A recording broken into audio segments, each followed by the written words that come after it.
ক্ষমতাধর তিন জালিম শাসকের পরিণতি।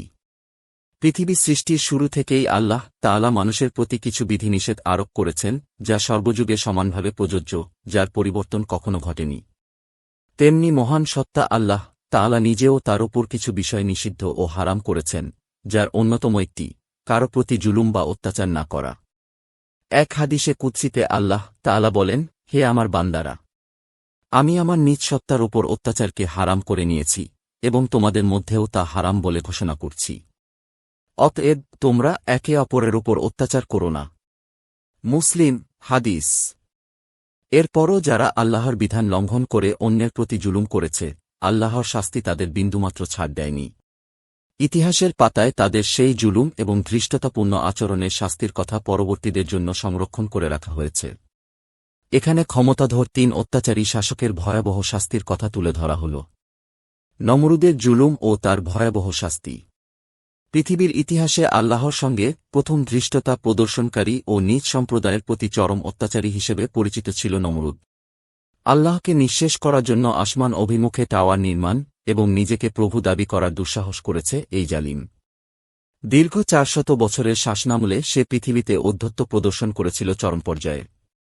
অবশেষে আল্লাহ তাআলা শাস্তিস্বরূপ একটি মশা তার নাকে প্রবেশ করান।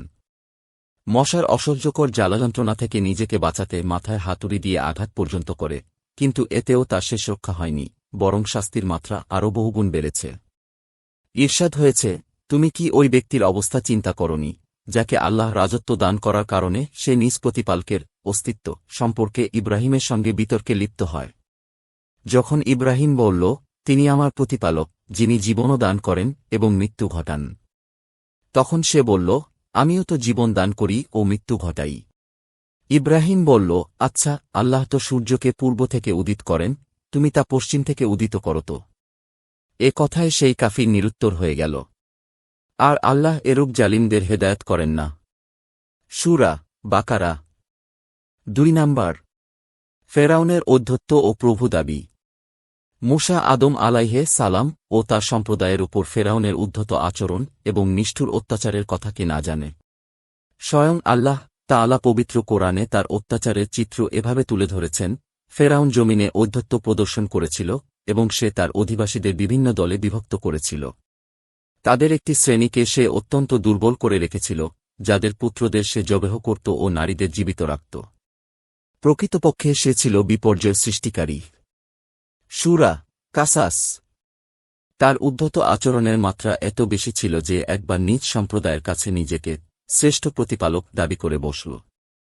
ঈর্ষাদ হয়েছে, আর সে বলল, আমিই তোমাদের শ্রেষ্ঠ প্রতিপালক। পরিণামে আল্লাহ তাকে পাকড়াও করলেন আখিরাত ও দুনিয়া শাস্তিতে। যে ভয় করে তার জন্য অবশ্যই এতে রয়েছে শিক্ষা। সূরা নাজিয়াত।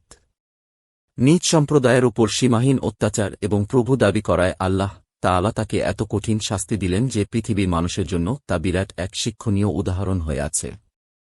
কোরআন মজিদে তার শাস্তির কথা এভাবে তুলে ধরা হয়েছে, ফেরাউন ও তার বাহিনী জমিনে অন্যায় অহমিকা প্রদর্শন করেছিল। তারা মনে করেছিল তাদেরকে আমার কাছে ফিরে আসতে হবে না, সুতরাং আমি তাকে ও তার সেনাদের পাকড়াও করলাম এবং সাগরে নিক্ষেপ করে ডুবিয়ে মারলাম। এবার দেখো জালিমদের পরিণতি কি হয়ে থাকে। সূরা কাসাস 3 নাম্বার। কারুনের দাম্ভিকতা ও করুণ পরিণতি। সূরা কাসাসে আল্লাহ তাআলা কারুনের জুলুম ও তার শেষ পরিণতির কথা এভাবে তুলে ধরেন, কারণ ছিল মূসা আদম আলাইহে সালাম এর সম্প্রদায়ের এক ব্যক্তি, কিন্তু সে তাদেরই প্রতি জুলুম করল। আমি তাকে এমন ধনভাণ্ডার দিয়েছিলাম, যার চাবিগুলো বহন করা একদল শক্তিমান লোকের পক্ষেও কষ্টকর ছিল। স্মরণ করো, তার সম্প্রদায় তাকে বলেছিল, দম্ভ করো না, নিশ্চয় আল্লাহ দাম্ভিকদের পছন্দ করেন না। সে বলল, এসব তো আমি আমার জ্ঞান বলে লাভ করেছি। সে কি জানত না যে আল্লাহ তার আগে এমন বহু মানবগোষ্ঠীকে ধ্বংস করেছিলেন, যারা শক্তিতেও তার অপেক্ষা প্রবল ছিল এবং লোক বলেও বেশি ছিল।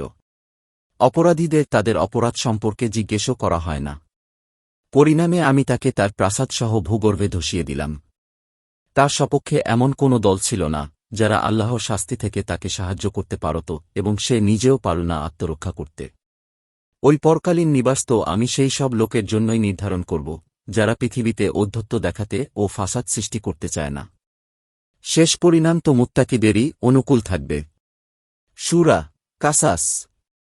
মহান আল্লাহ সদাসর্বদা আমাদের জীবন জুলুম মুক্ত রাখুন।